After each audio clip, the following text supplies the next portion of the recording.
Today, I want to cover 10 OCD subtypes, many of which you may not even recognize as OCD. And much of that is attributable to the fact that OCD can take on so many different forms. Definitely stick around to the end because there's one reveal about OCD that I think shocks many people, even mental health care providers. And for those of you new to the channel, welcome. I'm Dr. Robert. I'm a board-certified psychiatrist. And in my practice, I specialize in OCD and anxiety spectrum conditions. And as always, this is not medical advice, and if you are experiencing any mental health symptoms, please seek the care of a local mental health care provider. So before we get into the fascinating and surprising subtypes of OCD, let's first talk about what OCD is, because no matter the form it takes on, it has some of the same underlying principles. Basically, at its core, OCD latches on to your relationship with uncertainty. Because whether you're feeling uncertainty about whether you've been contaminated or not, whether you might harm someone or not, or even just if a feeling feels just right or not, or memory, it's all the same process. An intrusive thought or sensation appears, creates a what-if sensation or feeling or thought, usually some emotion then arises, or just a sense of discomfort, and then people engage in a compulsion, whether that be a mental ritual, physical ritual, or trying to get rid of the uncertainty in some way, and the cycle just continues and continues. And we'll get more into this as we go through the different subtypes of OCD, but these are the underlying principles. So first off, let's start off with the most well-known form of OCD, contamination OCD. It's what's most commonly portrayed in TV shows and the media in general. And yes, it can involve a lot of fear of getting sick, getting contaminated by germs, washing your hands recurrently. But it can also take on much more surprising forms as well. In some of the more rare forms of contamination OCD, people may even have a fear of coming into contact with amoral things. So people may come into contact with someone that they suspect is gross, not moral, or bad, and then have to go home and shower multiple times, wash all their clothes, or even throw them out. Because there's a level of uncertainty of, will this somehow affect me? And they just feel dirty, and that leads to the compulsion of having to wash themselves, cleanse themselves of that.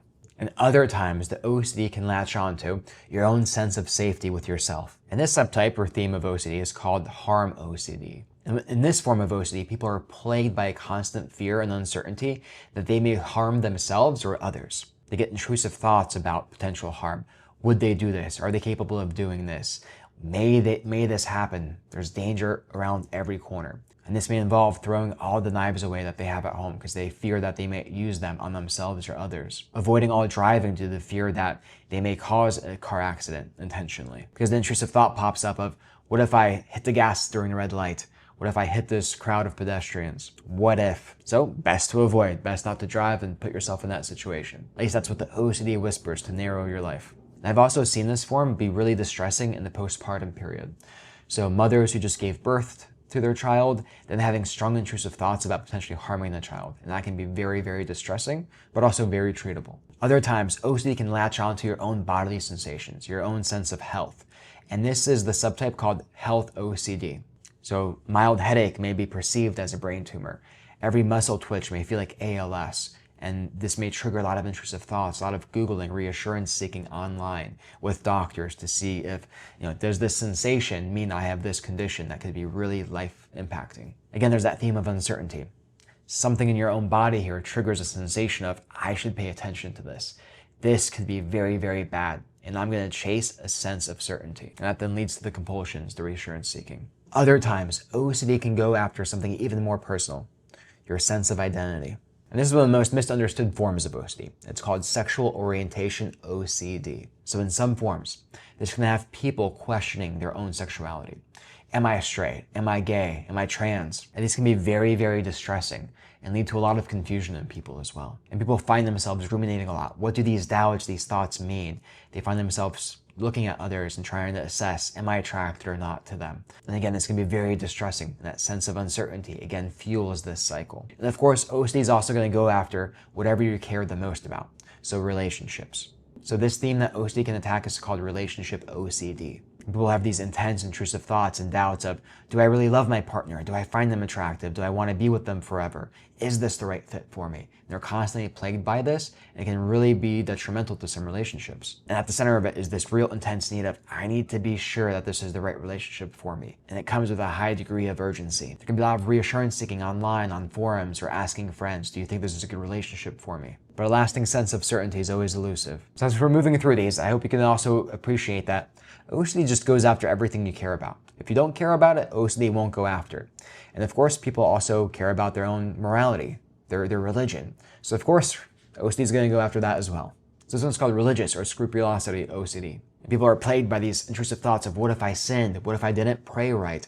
What if I transgressed against God in some way? It can also involve more general moral questions of what if I'm a bad person? What if I'm a bad friend? And then this is reinforced by compulsions of praying more, analyzing your own sense of morality, whether you've sinned or not, seeking out the counsel of religious figures. So the ones I've covered so far aren't unfrequently missed by mental health care professionals who aren't particularly trained in spotting OCD.